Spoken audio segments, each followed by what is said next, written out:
Halo Zidan, sudah masuk belum nih Zidan nih? PC-nya? Sudah, Pak. Ya. Zidan, kita akan dengarkan presentasi dari kelompok 4 dan 6, betul ya?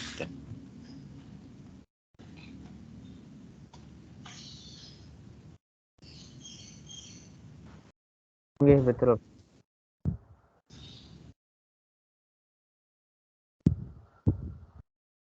Ya, mungkin ini ya, Pak.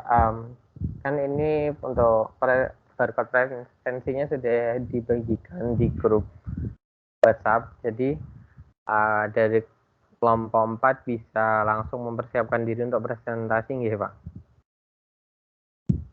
Ya, betul. Langsung siap-siap saja untuk kelompok 4. Saya harapkan kalian presentasinya bisa lebih baik dari yang kemarin-kemarin ya. Lalu kompak juga anggotanya. Jika ada pertanyaan, sebaiknya ada pertanyaan dijawab secara grup ya. Peran serta individu ya, itu akan saya nilai. Oke. Jadi untuk kelompok 4 dan 6 ya, siap-siap saja. Kita tunggu 2 menit ya, 2 menit 3 menit.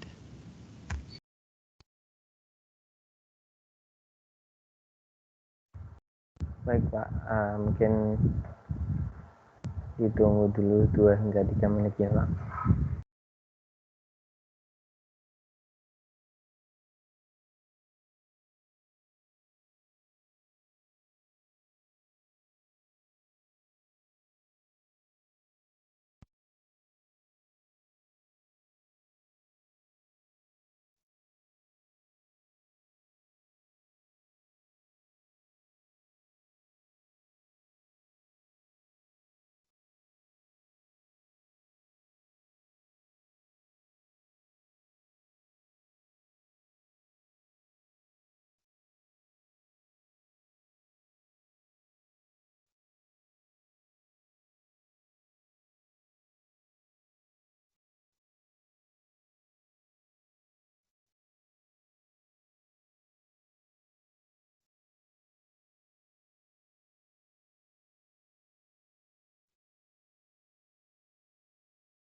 Mohon maaf, Pak. Sepertinya beberapa teman ada yang terkendala masuk ke dalam Meet-nya karena ada error. Jadi ditunggu dulu sebentar ya, Pak.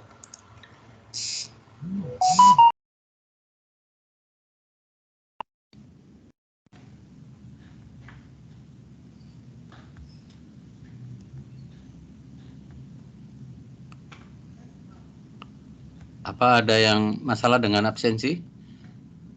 Saya bisa membantu, tapi 2-3 menit ke depan, habis itu Sudah nggak bisa lagi saya bantu ya. Ada, tolong sebutin yang terkendala absensi, silahkan.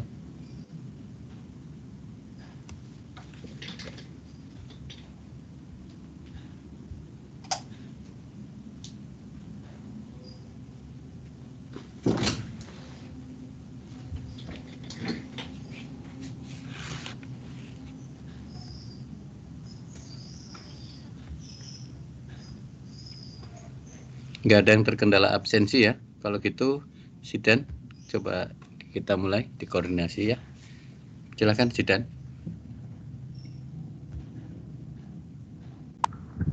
Mohon maaf Pak, sebelumnya di saya kan ini baru 35 orang.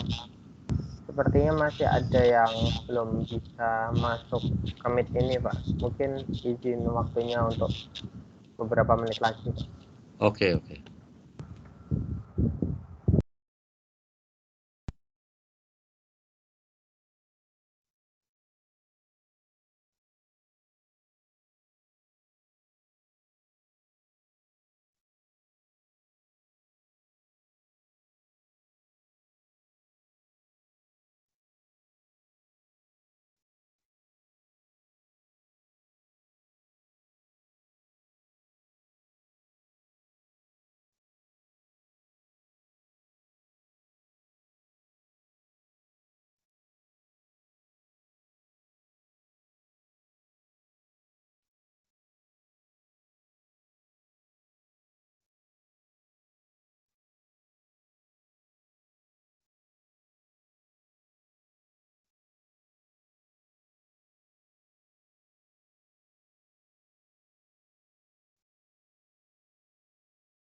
Apa sudah bisa dimulai, Sidan?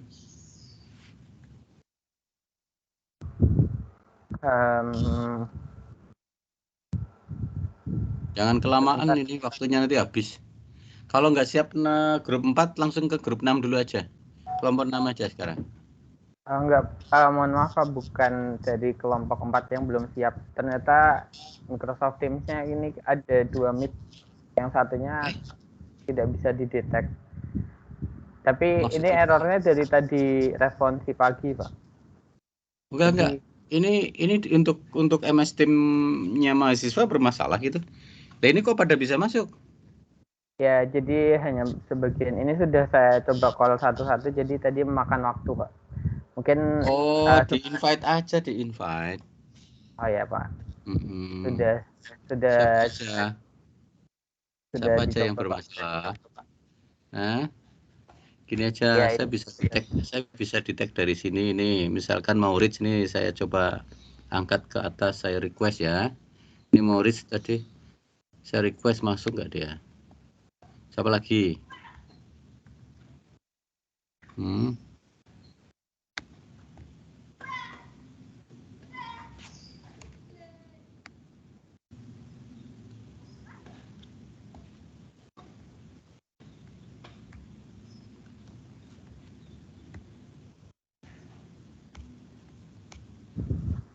Mungkin saya coba pastikan kelompok 4 sudah lengkap dulu atau tidak ya, Pak? Ya, oke. Mungkin dari kelompok 4 apakah sudah lengkap? Bisa salah satu mengabari. Sudah. Dari kelompok 4 sudah lengkap. Oke, berarti bisa kita mulai ya. Oke. Mungkin sambil mempersiapkan share screen, saya buka terlebih dahulu. Bismillahirrahmanirrahim. Assalamualaikum warahmatullahi wabarakatuh. Selamat sore Pak Sabto dan teman-teman. Yang terhormat Pak Sabto selaku dosen pengampu dari mata kuliah kewirausahaan dan teman-teman yang sedang berbahagia. Pada sore hari ini kita akan berdiskusi mengenai tokoh sukses internasional kembali, dan pada pertemuan kali ini akan diisi oleh presentasi dari kelompok 4 dan juga kelompok 6. Untuk giliran pertama akan diisi terlebih dahulu oleh teman-teman dari kelompok 4. Dipersilakan kepada kelompok 4 bisa mengambil alih share screen untuk memulai presentasi terlebih dahulu. Izin share screen ya, Kak? Iya, dipersilakan.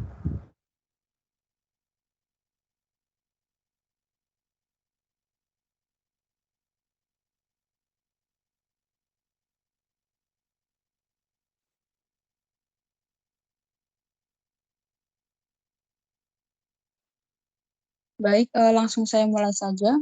Assalamualaikum warahmatullahi wabarakatuh.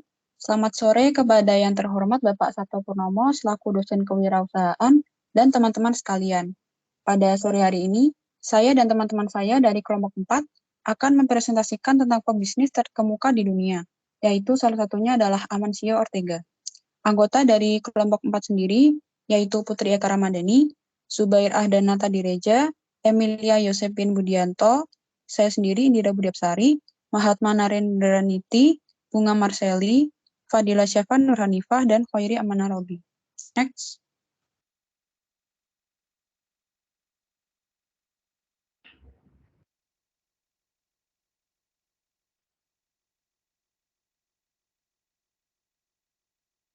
Baik, materi pada hari ini kita awali dengan mengenal siapa Amancio Ortega itu terlebih dahulu.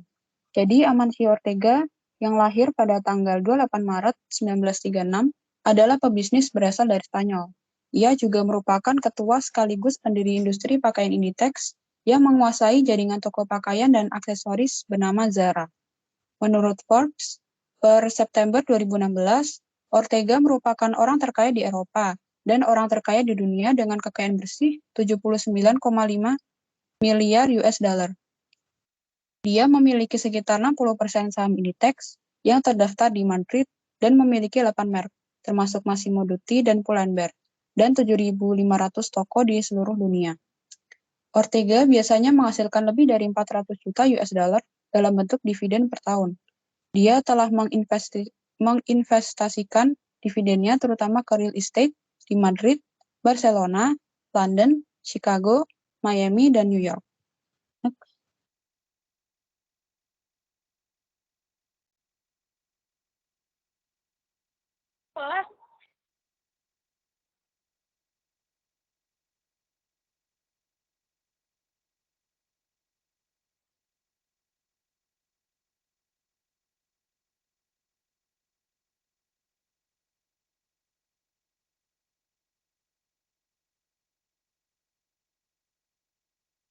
Kok nggak ada suara ya?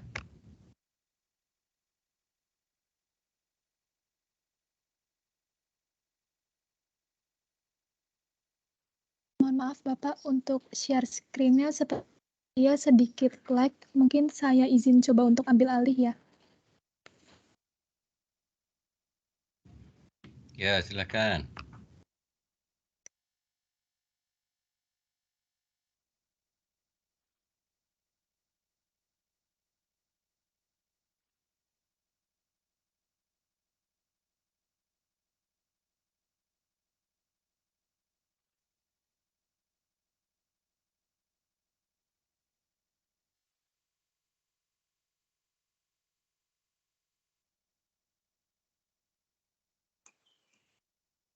Selanjutnya adalah sejarah kehidupan Amancio Ortega. Saat masih remaja, yaitu pada usia 13 tahun, Amancio Ortega bekerja sebagai pengantar di tempat pembuatan pakaian mewah. Dari sini, Ortega kemudian dipercaya dan diangkat menjadi asisten penjahit tempat di mana ia bekerja. Semasa bekerja, Ortega mempelajari cara berbisnis. Setelah menjadi asisten penjahit, Ortega bekerja bersama kedua saudara kandungnya, yaitu Antonio dan Josefa, sebagai salesman di sebuah toko baju yang tengah berkembang. Pada awal tahun 1960-an, Ortega kemudian menjadi manajer di toko pakaian lokal. Bersama Rosalia Mera dan kedua saudara kandungnya, mereka memulai memproduksi baju-baju murah namun berkualitas. Pada tahun 1966, Amancio Ortega menikahi Mera. Ortega bersama sang istri mulai menjahit pakaian sendiri di ruang tamu rumahnya. Dari situ pula, Ortega kemudian mulai mempekerjakan orang lain untuk menjahit seluruh desainnya dan mendirikan perusahaan pertamanya, yaitu Confecciones Goa. Pada tahun 1975, Ortega membuka toko pertamanya di pusat kota La Coruna, bernama Zobra. Namun, karena protes dari pemilik bar di dekat tokonya yang memiliki nama sama, Ortega kemudian mengubah nama Zurba menjadi Zara. Pada akhirnya, Zurba tetap menjadi toko pakaian lokal, namun Zara meluas ke beberapa kota di Spanyol pada awal tahun 1980-an. Pada tahun 1988, setelah grup Inditex terbentuk, Ortega membuka toko Zara pertama di Portugal, di mana dia mendapati tenaga kerja dengan upah lebih murah daripada di Spanyol. Bersama dengan Rosalia Mera, mereka menggabungkan Confecciones Goa ke grup retail pakaian Spanyol Inditex yang didirikan pada tahun 1985. Pada tahun 1989, toko Zara dibuka di Amerika Serikat dan di London pada 1998. Ortega tercatat telah membuka hampir 100 toko Zara di Spanyol di tahun 1989. Saat ini terdapat lebih dari 1.700 toko Zara di 86 negara yang tersebar di 6 benua. Tak heran Zara menjadi salah satu retailer pakaian terbesar di dunia. Next.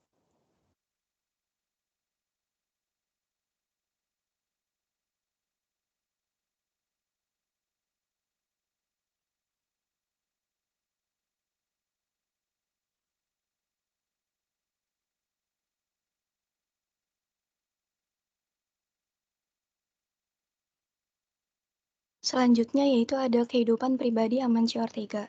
Ortega dikenal sebagai seorang miliarder misterius. Beliau sangat melindungi kehidupan pribadinya dari sorotan media dan publik. Perusahaan miliknya pun hanya memberikan sedikit informasi perihal ia dan keluarganya.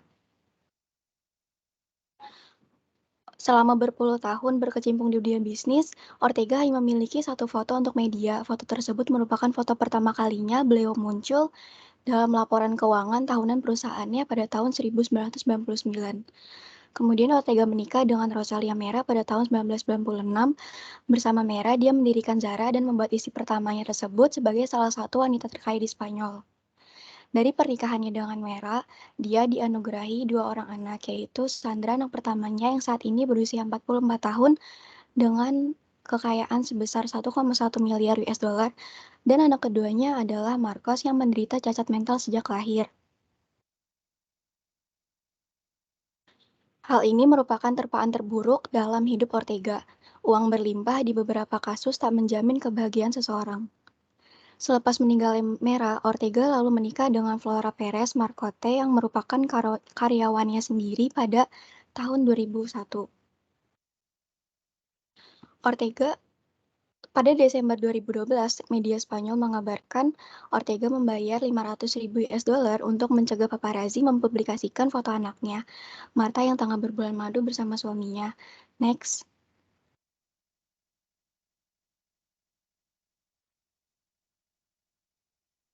Seumur hidupnya, cuma ada orang 3 wartawan yang diperbolehkan mewawancarinya. Ortega juga jarang datang ke acara kantor-kantor. Ortega dinobatkan sebagai salah satu orang terkaya di dunia yang memiliki kekayaan berlimpah, hidup dengan fasilitas dan kenyamanan mewah, dan tidak banyak mengubah Amancio Ortega. Ortega selalu mengenakan blazer biru dengan kemeja putih beserta celana abu-abu. Di setiap kesempatannya, media dapat menjumpainya, semua pakaiannya bukanlah produk keluaran dari Zara. Ortega juga tidak pernah memakai dasi selain dasi pernikahan pertamanya. Pada tahun 2001, di hari pertama ia menjual saham Inditex, Ortega diumumkan sebagai pria terkaya di Spanyol. Beliau tidak merayakan secara berlebihan. Dia hanya menonton TV selama 15 menit untuk melihat kabar tentang dirinya memperoleh uang sebesar 6 miliar US dollar. Setelah itu, dia kembali bekerja dan makan siang di kantornya dengan tampilan sederhana. Pria 3 anak tersebut telah memiliki harta sebesar 57 miliar US dollar atau setara 659,3 triliun.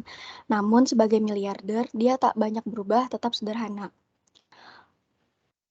Ortega mempunyai banyak aset. Dia memiliki The Epic Residence dan hotel di Miami, Florida yang merupakan salah satu hotel terbaik di Amerika Serikat.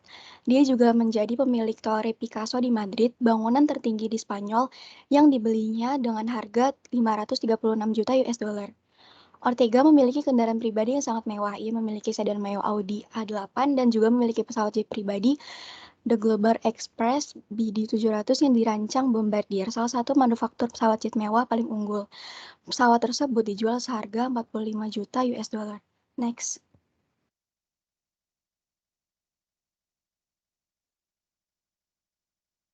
Selanjutnya yaitu kiat-kiat Amancio Ortega. Kami telah meringkas sekiranya ada 4 kiat-kiat yang dapat kita pelajari dari Amancio Ortega. Yang pertama yaitu belajar melalui proses. Proses perjuangan Amancio Ortega sejak kecil itu tidak mudah.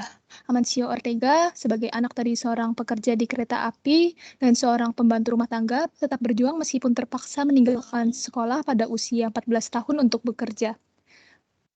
Beliau tidak melupakan masa awal perjuangan dan mengambil pelajaran dari setiap proses kehidupan. Karir Amancio Ortega di bidang busana dimulai dari usaha rumahan hingga dapat mendirikan toko di pusat perbelanjaan. Lahir dan berjuang dari keluarga yang berkekurangan membuat Amancio Ortega menjadi seorang pekerja keras. Yang kedua yaitu tidak waktu. Faktor kecepatan menjadi salah satu kiat yang dilakukan Amancio Ortega untuk bersaing dengan kompetitornya. Amancio Ortega mengubah gaya bisnis retail dunia dengan giat dan cepat agar produk pakaian yang dijual dapat berada di pasaran lebih cepat dibandingkan kompetitor sejenis. Produk pakaian yang diproduksi mengikuti tren busana pada saat itu. Ketika kompetitor memperbarui produk pakaian dalam waktu beberapa minggu, Zara dapat menambah koleksi produk pakaiannya hanya dalam hitungan 1 minggu. Hal ini menunjukkan bahwa faktor kecepatan waktu cukup berpengaruh dalam bisnis Amancio Ortega dan memberikan kepuasan bagi pelanggan. Yang ketiga yaitu membangun karakter sederhana. Meskipun telah sukses dengan bisnisnya, Amancio Ortega dikenal selalu berpakaian sederhana. Seperti yang sebelumnya telah dijelaskan oleh rekan kami, bahwa beliau dikenal sebagai sosok yang sederhana, sangat ramah, dan gemar memperhatikan urusan kecil di kantor, serta memberikan. Meskipun telah berusia lebih dari 80 tahun, tepatnya yaitu 86 tahun, Amancio Ortega tetap datang ke kantor hampir setiap hari. Kemudian yang keempat yaitu terus berinovasi dan jangan mudah puas. Amancio Ortega meyakini bahwa tidak ada jaminan sampai kapan keberhasilan ini dia dapatkan. Menurut beliau, kepuasan adalah hal yang terburuk. Oleh karena itu, Amancio Ortega selalu mendorong Zara untuk terus berinovasi. Pola pikir ini ditanamkan pada dirinya dan orang-orang di sekitarnya. Hal ini menyebabkan Zara dapat menjadi bisnis yang berkelanjutan hingga saat ini.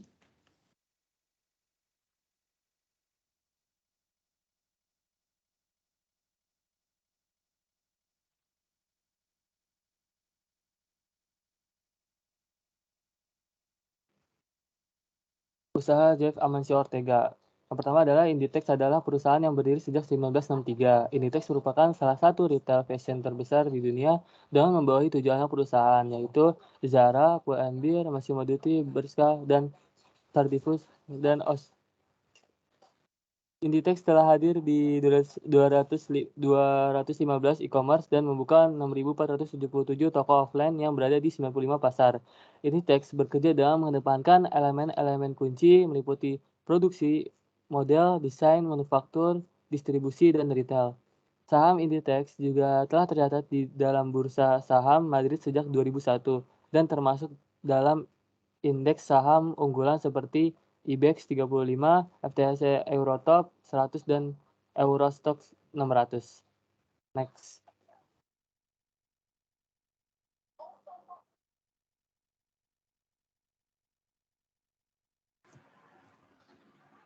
Mohon maaf sebelumnya, apakah suara saya sudah dapat terdengar? Terdengar, Rendra. Baiklah, berikut ini merupakan usaha-usaha yang dimiliki oleh Jeff Amancio Ortega. Yang pertama untuk perusahaan induk adalah Inditex. Nah, gambar pertama merupakan gambar dari kantor pusat Inditex. Kantor pusat sendiri terdapat di kota Arteixo yang merupakan salah satu dari kota Prancis. Inditex sendiri pada tahun 2014 sudah mendapatkan penjualan sebesar 22,2 miliar AS dolar dan juga dengan keuntungan sebesar 3,2 miliar AS dolar. Kemudian yang kedua adalah Zara. Zara itu adalah salah satu anak perusahaan Inditex. Produk-produk yang dikeluarkan oleh Zara sangatlah banyak, antara lain adalah parfum, tas, pakaian, sepatu, kemudian perawatan tubuh dan juga perhiasan. Untuk Zara sendiri sudah memproduksi sekitar 40.000 rancangan, yang mana sekitar 12.000 rancangan diantaranya dipilih dan diproduksi secara hati-hati tiap tahun. Zara juga memiliki kebijakan untuk lebih memilih mengeluarkan uangnya untuk membuka gerai baru dibandingkan dengan memasang iklan. Untuk outlet di Indonesia sendiri, Zara sudah tersedia. Di antaranya adalah di DKI Jakarta, kemudian di Bandung, Surabaya, dan juga Medan serta Denpasar. Kemudian yang ketiga adalah Confectious Goa. Confectious Goa ini merupakan inisial atau kebalikan dari nama Amancio Ortega sendiri.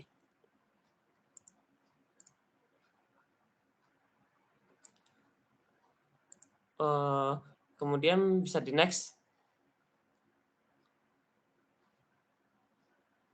Baiklah, berikut ini merupakan referensi yang kami gunakan. Next.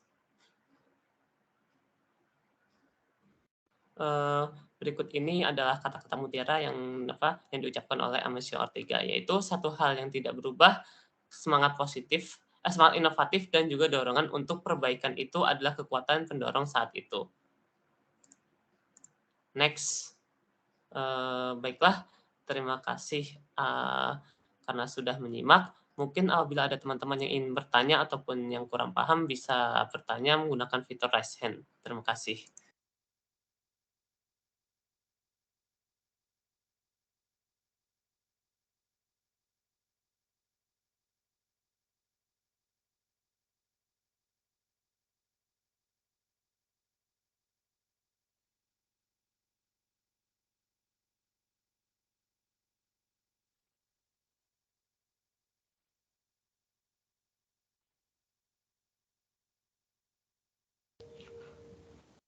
Oke, ini kelompok 4 ya, udah kelar semua ya. Ada yang ingin ditanyakan dulu nggak ke mahasiswa? Coba. Saya minta ada yang tanya ya. Silakan untuk ketua kelompok 4, silakan menghandle dan menanyakan kepada teman-teman mahasiswa lainnya untuk menanyakan perihal tokoh yang Anda tayangkan tadi, Ortega ya, pemilik Inditex, Zara dan seterusnya. Nah, silakan.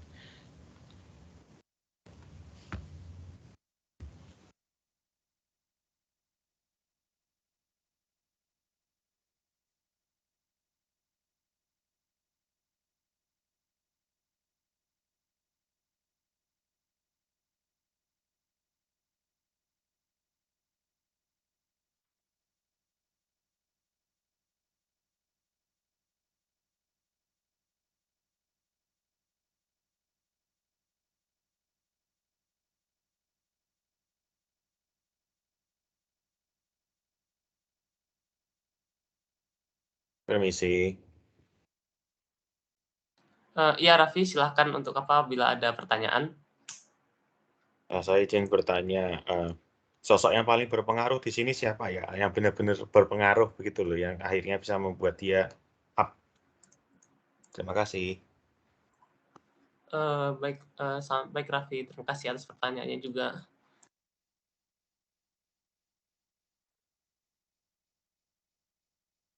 Bagi teman-teman yang lain, yang apabila ada pertanyaan, maka dipersilahkan untuk menggunakan fitur raise hand.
Halo, saya kira sebaiknya langsung dijawab saja ya pertanyaan yang muncul. Baik, Bapak. Saya Emilia izin menjawab dari pertanyaan Raffi tadi. Untuk sosok yang berpengaruh, di sini kami menangkap bahwa sosok yang paling berpengaruh bagi Amancio Ortega itu adalah istrinya. Alasannya kenapa? Karena dilihat dari sejarah kehidupan Amancio Ortega sendiri, Amancio Ortega memulai karir sejak awal bersama dengan istrinya, mulai menjahit ketika bisnisnya masih menjadi bisnis rumahan. Amancio Ortega membuka usaha busana bersama dengan istrinya, kemudian menjahit bersama, hingga akhirnya bisa menjadi perusahaan perusahaan Zara yang terkenal sampai saat ini. Bahkan pada saat itu istrinya pun sempat menjadi seorang yang terkaya pada masanya. Seperti itu, Raffi. Apakah terjawab? Ya, terima kasih atas jawabannya ya. Baik, terima kasih untuk pertanyaannya.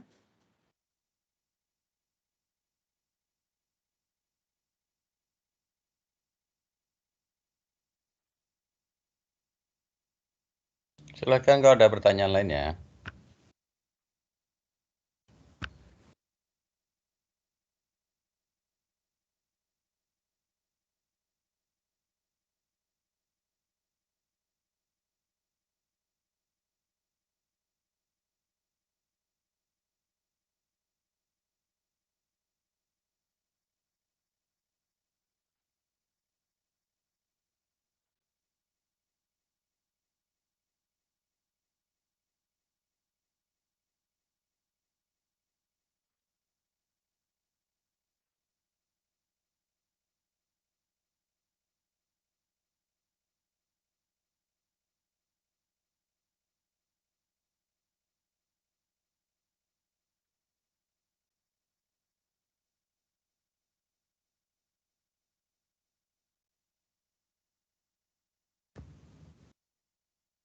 Ya, kalau nggak ada, baiklah saya akan komentar ya.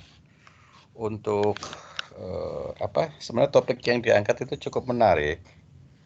Ya, cukup menarik sebenarnya dari narasinya dan bagaimana seorang yang dengan latar belakang hidup dalam keterbatasan bahkan kemiskinan ya bisa mengubah dia menjadi sebuah pribadi yang sangat tangguh, punya keinginan untuk maju dan kerja keras ya, dan membawa kesuksesan yang sangat besar.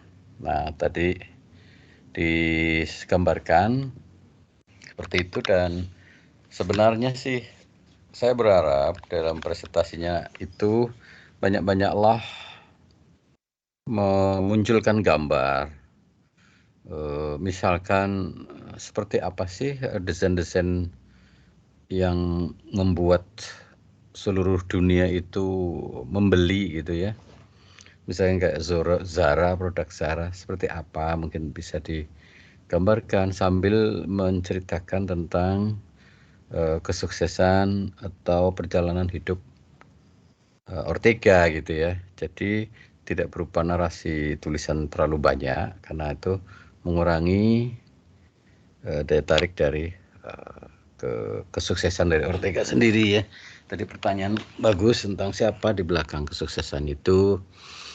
Dia bilang istri ya, dan istrinya memang yang mencetuskan ide tadi ya dari seorang penjahit ya mungkin ya. Ya menjahit pertama kali mungkin istrinya kali ya. Dan tentu saja dengan kerja keras. Nah, mungkin ini untuk yang bagi orang yang punya pemikiran biasa-biasa saja, tidak akan mungkin menjadi sebuah raksasa perusahaan sebesar itu. Pasti pikirannya melambung tinggi sekali ya kan, melebihi batas-batas orang normal dalam kaitannya dengan obsesi, keinginan untuk menjadi besar dan go internasional. Itu kan bukan perkara mudah. Mungkin pertanyaan yang tadi disampaikan setidaknya ada beberapa latar belakang mengapa dia memiliki istilahnya kapabilitas ya untuk bisa menjadi raksasa retail ya seperti kayak Inditex. Sebenarnya mungkin di sini ada tim-tim ahli yang mungkin juga ikut membesarkan usahanya. Mungkin itu belum muncul juga, tapi intinya bahwa dia besar karena tadi ya kegigihannya. Tadi coba tayangkan kiat-kiatnya, coba tayangkan yang tadi filosofi hidupnya mungkin ya, yang sebelumnya ya kali ya, sebelumnya iya ini ya ya dari bisnis rumahan ya ibaratnya ya menjadi sebuah raksasa perusahaan internasional ya.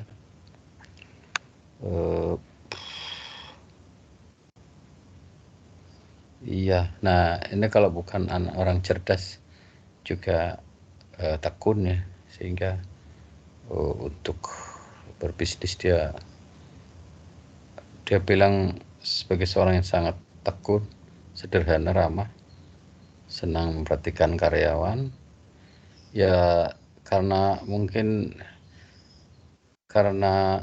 kebiasaannya senang memperhatikan karyawan, maka salah satu karyawannya benar-benar disenangi betul, sehingga dia menjadi istrinya, betul nggak? Betul nggak tadi ya? Jadi dia mengawini karyawannya sendiri ya, itu setelah istrinya meninggal atau gimana nih? Tolong dijelasin dulu. Iya betul Bapak, setelah istrinya meninggal, Amancio Ortega kemudian mengambil istri kedua dari karyawannya. Iya, ini bentuk bonusnya ya dari sering memperhatikan karyawan, kemana karyawan yang paling cerdas, pinter, cantik mungkin ya, saya menjadi layak menjadi istrinya, dan itu sah-sah saja karena ini adalah perkawinan setelah istrinya meninggal ya. Dan saat ini berusia 80 tahun ya dan masih sehat. Nah, ini kunci suksesnya seorang dengan kegigihan luar biasa, masih bisa menjaga staminanya di usia yang senja, masih juga dalam kondisi fit. Itu sesuatu yang luar biasa ya, dan bahwa dia diberikan kemampuan untuk menghandle sekian perusahaan raksasa ya. Kalau Zara sendiri memang saya lihat ada di beberapa tempat dan termasuk cukup prestis ya. Tempatnya selalu di tempat-tempat mall yang besar ya kan. Nah, saya cuma bisa membayangkan gitu ya, kalian suatu saat nanti berpikirlah besar sebesar-besarnya, karena bermimpi besar itu tidak bayar gitu, tidak bayar. Dan beberapa kelas Anda sudah beberapa ada yang sukses, bahkan ini ada salah satu yang mendirikan perusahaan PT Alkitek ya, Falasifa ya, itu adalah alumni kita biologi dan sekarang ada perusahaan cukup ya dianggap cukup sukses juga. Dia memproduksi suplemen klorofil, semacam klorofil atau semacam chlorella kalau nggak salah ya, dan dijual, diekspor juga, dan itu basisnya biologi banget ya. So saya berharap melalui ini saya juga selalu senang ya mendengarkan presentasi kalian itu, karena saya juga sambil belajar juga berpikir suatu saat saya juga bisa mendirikan sebuah perusahaan juga. Saat ini saya ada PT juga, sudah ada usaha, dan saya juga bergerak juga di bidang produksi keramba, jaring apung dan seterusnya. Sebagai peneliti, sebagai dosen, tetap saya terobsesi. Dan semoga kalian juga begitu ya, mau jadi profesi apapun, tetaplah untuk berpikir besar ya, untuk tentu saja ya niatnya sebaiknya niat yang baik dulu ya, bisa mengkaryakan karyawan, bisa memberikan lapangan pekerjaan buat karyawan sehingga karyawan bisa mendapatkan upah yang memadai sehingga bisa membantu urusan orang lain. Nah, niatkan seperti itu dulu, nanti akan ada jalannya gitu ya. Nah, saya kira untuk Ortega ini salah satu yang tokoh yang tepat untuk dipilih ya. Saya apresiasi dan terima kasih untuk kelompok 4 ya. Bagus. Saya mungkin kalau mau dibetulin silakan dibetulin untuk tambahan-tambahan produk-produk unggulan yang menarik dari Zara Pay itu di slide-nya ya. Oke ya. Saya kira bisa kita lanjut Zidan untuk kelompok berikutnya, silakan. Baik Pak, terima kasih kepada kelompok 4 yang sudah memaparkan presentasinya mengenai Ortega, salah satu tokoh sukses dari bidang pakaian. Mungkin langsung saja kita beralih ke kelompok berikutnya, yaitu kelompok 6. Dipersilakan kepada kelompok 6 untuk mempersiapkan presentasinya. Nah, baik. Selanjutnya saya serahkan kepada teman rekan saya. Dipersilakan.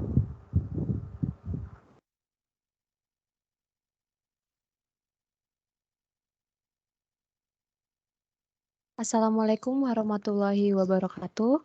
Selamat sore teman-teman, dan juga maaf apa suara saya terdengar? Sudah terdengar, Pak. Ya, terima kasih responnya. Baik, mohon maaf saya ulang. Assalamualaikum warahmatullahi wabarakatuh. Selamat sore teman-teman dan juga Prof. Sabto. Pada kesempatan kali ini kelompok kami akan mempresentasikan profil sukses dari Bill Gates. Berikut adalah anggota dari kelompok kami, ada Abdullah Zidan, Anissa Aura, Alfridiandri, Charkwita Emira, Moritz Nicholas, Nisa Hanifa, dan juga Raffi Satria Utama. Selanjutnya, materi tentang profil Bill Gates, silakan dibacakan oleh teman saya. Baik, saya lanjutkan. Profil dari Bill Gates dikenal dengan nama lengkap William Henry Gates atau Bill Gates. Ia lahir pada 28 Oktober 1955 di Seattle, Washington. Dia adalah anak kedua dari 3 bersaudara. Gates lulus dari Universitas Harvard dan sekarang berusia 66 tahun. Ayahnya, William Henry Gates, adalah seorang pengacara Amerika dan ibunya, Mary Maxwell, adalah karyawan First Institute Bank Pacific Northwest Bell dan tingkat nasional United Way. Pernah menjadi anggota tersebut. Gates menikah dengan Melinda French pada 1 Januari 1994 dan memiliki 3 orang anak, yaitu Jennifer Catherine Gates, Rory John Gates, dan Hobie Adele Gates.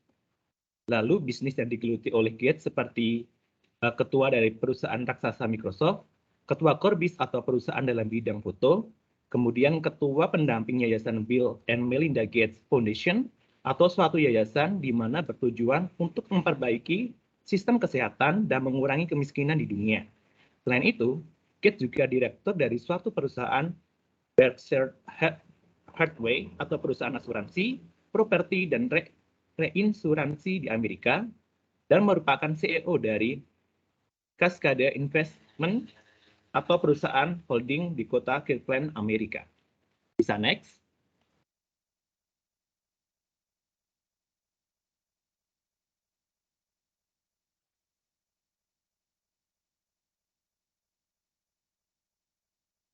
Baik, selanjutnya ada kisah perjuangan atau latar belakang dari Bill Gates. Jadi pada tahun 1967, orang tua Bill Gates mengirimnya ke Lakeside School, yaitu sebuah sekolah dasar yang bergengsi khusus bagi anak laki-laki. Di sekolah tersebut, Bill Gates pertama kalinya mengenal dunia komputer. Ia dengan cepat menguasai BASIC atau sebuah bahasa pemrograman komputer, dan ia melewatkan waktu berjam-jam untuk menulis program, melakukan permainan, dan mempelajari banyak hal tentang komputer. Pada saat itu, siswa Lakeside School yang terkenal menulis program komputer adalah Bill Gates, Paul Allen, Rick Wayland, dan Ken Evans. Kemudian pada tahun berikutnya, sebuah perusahaan pemrograman yang bernama Information Science Inc. mendengar kepiawaian 4 sekawan ini dan mempekerjakannya untuk menulis program. Selain mendapat royalti, mereka juga diizinkan untuk memakai komputer kantor. Next.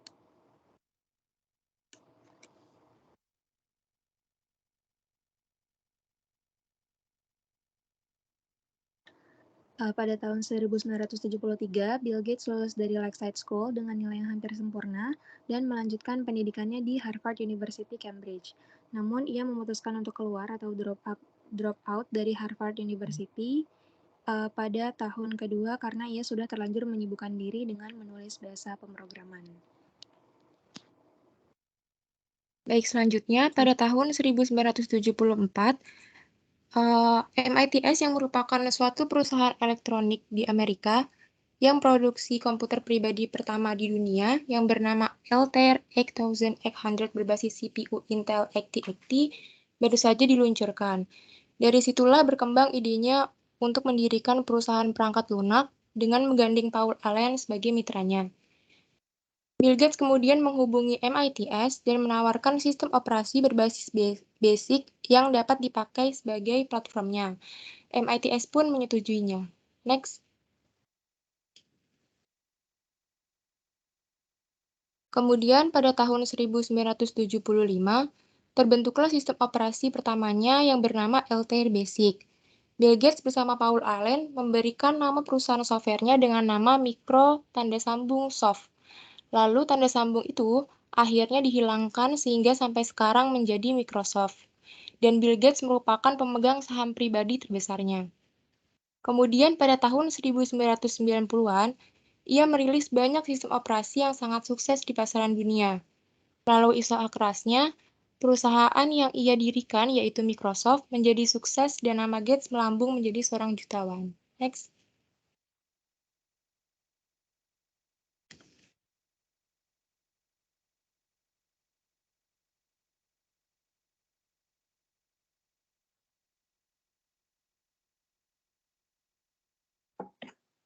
Oke, berikutnya adalah moto hidup dari Bill Gates. Salah satu moto hidup yang diutarakan oleh Bill Gates itu adalah patience is the key element of success. Jadi kalau melihat bagaimana perjuangan dan jatuh bangunnya Bill Gates dalam meniti bisnisnya, khususnya dalam bidang teknologi selama ini, jelas kesuksesan yang ia dapatkan di usia senjanya ini tidaklah didapatkan dengan mudah dan instan. Di balik kesuksesannya yang besar hingga masuk dalam jajaran orang terkaya di dunia, jelas kesabaran dan kerja keras adalah dua hal yang pasti mewarnai perjalanan hidup dan karirnya. Oleh karena itu, baik bagi kita untuk dapat meneladani kesabaran, keuletan, dan kemauan dari Bill Gates dalam bekerja keras meniti karirnya. Karena pasti akan ada selalu hasil bagi mereka yang mau berusaha, meskipun dalam jumlah dan takaran yang berbeda-beda antar individunya. Everyone is special in their own way to succeed.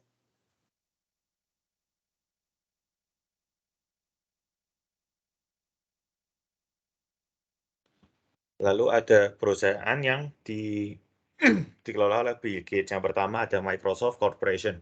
Microsoft Corporation adalah perusahaan multinasional Amerika Serikat yang berkantor pusat di Raymond, Washington, Amerika Serikat. Perusahaan ini mengembangkan, membuat, memberi lisensi, dan mendukung berbagai produk dan jasa terkait dengan komputer. Perusahaan ini didirikan oleh Bill Gates dan Paul Allen pada tanggal 4 April 1975. Microsoft merupakan perusahaan perangkat lunak terbesar di dunia.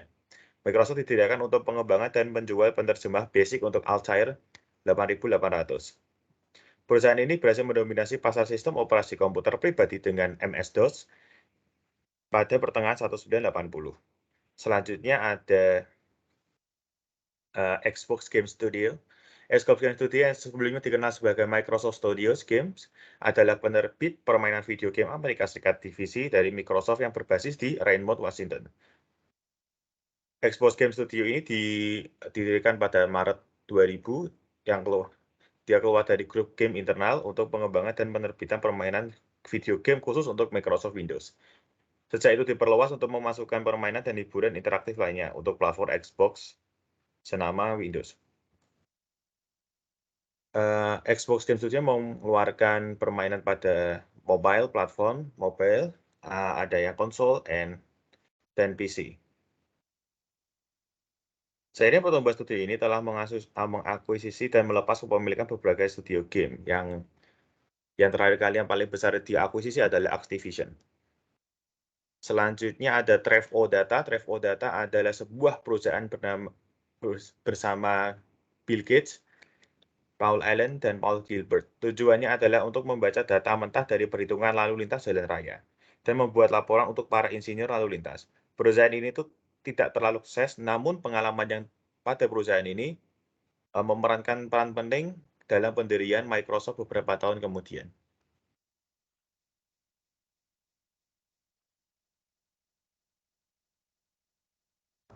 Baik, selanjutnya perusahaan yang digeluti oleh Bill Gates, diantaranya ada Bill dan Melinda Gates Foundation. Bill dan Melinda Gates Foundation atau BNMGF or Gates Foundation adalah yayasan swasta yang beroperasi secara transparan terbesar di dunia. Didirikan oleh Bill dan Melinda Gates. Yayasan ini didorong oleh ketertarikan dan gairah keluarga Gates. Tujuan utama yayasan ini adalah memperbaiki sistem kesehatan dan mengurangi kemiskinan ekstrim di seluruh dunia dan memperluas kesempatan pendidikan serta akses ke teknologi informasi di Amerika Serikat. Yayasan yang berpusat di Seattle, Washington ini diawasi oleh 3 anggota Dewan Kepercayaannya Bill Gates. Di antaranya ada Bill Gates sendiri, Melinda Gates, dan Warren Buffett. Pejabat utama lainnya meliputi ketua pendamping yaitu William H. Gates, SR, dan juga pejabat eksekutif tingginya itu Jeff Bezos. Yayasan ini telah menyalurkan bantuan senilai 33,5 miliar US dollar pada tanggal 31 Desember 2009. Skala yayasan dan cara penerapan teknik bisnis penyumbangannya menjadikannya salah satu pemimpin revolusi filantropikapitalisme dalam filantropi global. Perusahaan selanjutnya yang dirintis oleh beliau yaitu adalah The Global Fund to Fight AIDS, Tuberculosis, and Malaria. The Global Fund to Fight AIDS, Tuberculosis, and Malaria adalah organisasi pembiayaan dan kemitraan internasional yang bertujuan untuk menarik, meningkatkan, dan menginvestasikan sumber daya tambahan untuk mengakhiri epidemi dari HIV, AIDS, tuberkulosis, dan juga malaria. Organisasi ini mulai beroperasi pada Januari tahun 2002. Pendirinya yaitu Bill Gates sendiri melalui yayasan Bill and Melinda Gates adalah salah satu pendonor pertama yang menyediakan dana awal untuk kemitraan perusahaan tersebut. Sejak Januari 2006, ia telah mendapat manfaat dari keistimewaan, pengecualian, dan kekebalan Amerika Serikat tertentu di bawah perintah eksekutif 13395 yang menganugerahkan status undang-undang kekebalan organisasi internasional di atasnya. Dan yang terakhir ada perusahaan TerraPower. TerraPower adalah perusahaan desain dan pengembangan reaktor nuklir Amerika yang berkantor pusat di Bellevue, Washington. TerraPower sedang mengembangkan kelas reaktor cepat nuklir yang disebut Traveling Wave Reactor atau TWR. Konsep TWR ini yaitu menempatkan inti kecil bahan bakar yang diperkaya di tengah massa bahan non-fisil yang jauh lebih besar. Dalam hal ini, depleted uranium. Neutron dari fisi di inti membiarkan bahan fisil baru di massa sekitarnya dan dapat menghasilkan plutonium 239. Next.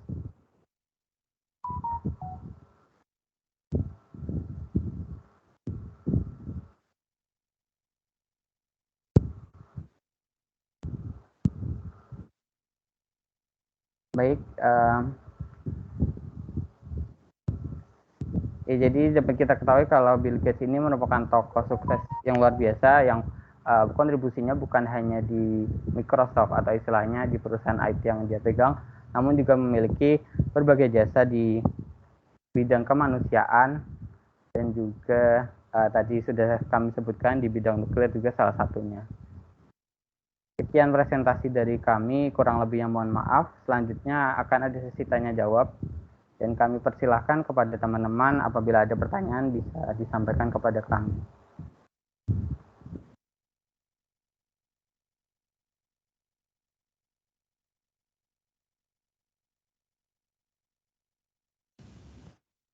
Silakan langsung saja ya.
mungkin izin mengingatkan kembali apabila teman-teman ada pertanyaan atau hal yang ingin ditanyakan kepada kelompok kami bisa mengaktifkan fitur raise hand dan menyampaikan pertanyaan tersebut. Dipersilakan teman-teman.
Oke, apa ada pertanyaan? Tidak ada pertanyaan ya. Untuk Bill Gates ini sudah beberapa kali memang ada dari beberapa periode mata kuliah ini memang sering ditayangkan atau sering dipilih oleh mahasiswa untuk menyampaikan. Saya menganggap mungkin ini tokoh yang cukup berpengaruh buat mahasiswa dalam artian dalam konteks bisnis ya, di mana dia cukup sukses ya, dan sangat sukses ya. Dan mungkin di sini Anda perlu tahu juga bahwa seorang Bill Gates itu bukan berarti dia sangat ahli di dalam beberapa bidang bisnisnya. Jadi seiring dengan waktu ketika modal itu sudah dimiliki beberapa cukup untuk modal, maka dia mencoba untuk mengekspansi dengan cara mengakuisisi. Nah, ini adalah ilmu tersendiri di dalam mempelajari peluang bisnis untuk mengakuisisi sebuah bisnis orang lain ya, inovasi orang lain. Dan itu sangat biasa di dalam dunia bisnis ya. Sama seperti Elon Musk juga, kalau dia punya prospek apa dia mengakuisisi, membeli saham. Seperti juga baru-baru ini Twitter ya, mau dibelinya dengan sekian ratus triliun ya. Nah itu kan artinya selain dia punya basic ilmu tertentu di dalam bisnisnya, dia juga harus mempelajari ilmu tentang bisnis dan operasional sebuah perusahaan ya, untuk mengekspansi bisnisnya sehingga dia bisa besar menjadi sebuah raksasa bisnis ya. Jadi saya juga mengajak kepada mahasiswa semuanya untuk tidak kayak katak dalam tempurung, hanya fokus saja di bidang yang digeluti biologi. Tentu saja itu adalah bidang utama, tetapi ada baiknya juga untuk mempelajari bagaimana manajemen bisnis itu dijalankan. Bagaimana sih kalau orang membeli saham itu gimana sih caranya gitu? Gimana sih cara orang mengakuisisi sebuah perusahaan? Bagaimana sih cara-cara itu ikut menanamkan modal gitu ya? Kalian mestinya harus tahu itu, karena itu jalan menuju ke bentuk-bentuk usaha bisnis ya. Bagaimana sih nanamkan modal supaya tidak masuk dalam jebakan-jebakan Batman seperti yang terjadi beberapa waktu terkait dengan misalkan robot auto robot misalkan ya, kayak DNA yang sekarang malah jadi kasus ya. Karena memang menangkap banyak orang yang malas bekerja keras tapi ingin mendapatkan penghasilan yang instan dan cepat. Ya, iming-iming itulah yang ditangkap oleh para pelaku kejahatan untuk melakukan iming-iming investasi untuk bisa kembali dalam jumlah cepat gitu ya. Ini targetnya orang-orang yang tidak paham dan pemalas juga, punya modal dia nggak mau kerja keras, sehingga menanamkan modal secara tidak hati-hati, akhirnya masuk dalam jebakan, akhirnya uangnya nggak kembali ya, gitu kan. Nah ini juga beberapa kasus. Tapi untuk yang lain-lain itu silakan saja dicoba untuk saham-saham yang saya kira kalau saham paling aman ya, misalkan untuk saham Telkom, saham BRI contohnya, atau saham-saham yang lain lah yang kira-kira perusahaannya itu cukup prospeknya. Nah, sebaiknya itu bukan main di falas ya atau valuta asing yang itu masuk ke dalam wilayah yang kayak hutan belantara ya. Jadi kalau tidak ada panduan, Anda bisa tercerembab gitu ya. Modal Anda habis ludes gitu ya. Dalam waktu yang sangat singkat. Atau mencari keuntungan, kadang-kadang keuntungan sesaat juga bisa. Tapi itu semua tergantung dari kepiawaian. Kalau di antara kalian memang sudah pernah melakukan itu dan mahir untuk memainkan saham, ya silakan saja ya. Akuisisi itu tentu dengan ketajaman bisnis. Kayak seorang Bill Gates mengakuisisi perusahaan-perusahaan lain, tentu dia akan melihat prospek dulu. Kayak Elon Musk menangkap peluang bisnis Twitter, dia bukan sembarangan, dia pasti ada keyakinan ya akan bisnisnya itu, gitu ya. Jadi itu aja sih yang bisa ditangkap dari kesuksesan tokoh-tokoh besar ya. Ya saya kira jutaan orang kepengen seperti Bill Gates tentu saja. Tidak juga. Ya kalau mimpinya terlalu tinggi boleh nggak boleh. Namanya mimpi mau setinggi langit juga boleh. Yang penting Anda tidak berhenti sampai di sini. Kewirausahaan itu hanya fasilitasi saja, kita kuliah untuk sebenarnya untuk membangunkan ya intuisi bisnis Anda sebagai generasi muda yang suatu saat nanti akan memimpin negeri ini ya. Bagaimana menciptakan kesejahteraan masyarakat dan seterusnya. Nah, itu sebenarnya tujuan utama dari kuliah ini ya. Jadi saya agak menyayangkan juga kalau kalian ini silent, tidak ada pertanyaan, seolah-olah tidak ada minat ya. Saya menangkapnya begitu. Tapi silakan saja kalau Anda menganggap ini hal yang tidak penting ya, itu bagi saya kerugian besar ya. Karena justru disinilah tempat kita mendapatkan inspirasi. Saya sendiri sebagai dosen, bahkan sudah profesor, masih terinspirasi dari prestasi kalian itu, dan selalu menginginkan saya untuk selalu berinovasi gitu ya. Nah, itu saja dari saya ya catatannya, dan ada yang ingin mengomentari silahkan. Sidan, bagaimana Sidan? Ya Pak, mungkin saya sedikit komentar. Ya saya setuju dengan apa yang disampaikan oleh Pak Sabto, karena memang meskipun ini bisa dibilang berbeda dengan jurusan yang kami ambil ya, mengenai biologi dan juga wirausaha, tapi ini bukan sesuatu yang harus terpisahkan, bahkan bisa jadi motivasi tersendiri bagi kita untuk mengembangkan ilmu yang kita miliki dan bermanfaat untuk orang lain. Dan juga kesuksesan itu juga kan bukan hanya bermanfaat orang lain juga, tentu kita jadi mendapat kemudahan untuk melakukan kebaikan-kebaikan lainnya. Mungkin itu saja Pak komentar dari saya.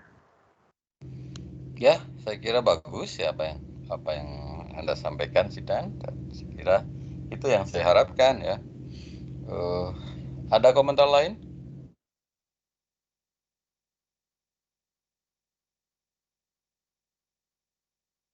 Ya, saya kira kalau tidak ada yang ingin mengomentari, kita cukupkan ya, dan selamat beristirahat menjelang maghrib. Dan pesan saya adalah tetaplah untuk berpikir kreatif ya. Menginisiasi sebuah usaha itu bukan hal yang tabu, bahkan sebenarnya kata kunci dari pengusaha itu sebenarnya cuma satu, bukan modal, tapi keberanian. Keberanian itu kalau sudah diambil, modalnya akan ada jalannya. Kalau hanya berretorika saja, hanya berkira-kira dengan ini dan itu, tapi tidak melaksanakan, tidak action, tidak ada keberanian untuk memenuhi, ya itu kamu adalah bagian dari para pemimpi yang jumlahnya jutaan orang. Jadi banyak jutaan orang itu pemimpi saja, tapi tidak pernah melakukan action apapun. Takut beresiko, ya. Ya, seorang Elon Musk saja membeli Twitter aja dia berani hutang sekian ratus triliun kepada bank. Itu kan sebuah spekulasi yang sangat tinggi sekali dengan risiko yang sangat besar sekali.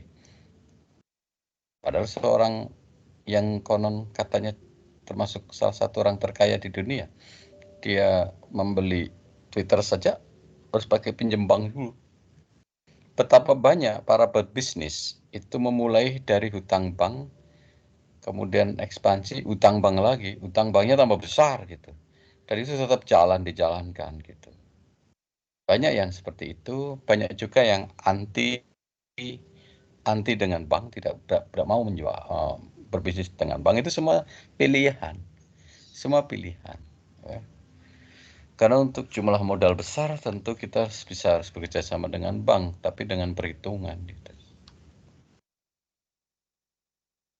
Kira-kira begitulah, kira-kira ya. Semoga menginspirasi aja lah kalian yang memang, saya yakin dari sekian puluh orang masih di sini, paling tidak ada 10% yang terinspirasi dari paparan ataupun presentasi kelompok 4 dan 6 dan kelompok-kelompok yang lainnya. Tapi saya berharap sih ini benar-benar menginspirasi gitu ya buat Anda. Saya kira itu cukup dari saya. Ada yang ingin mengomentari sebelum saya tutup?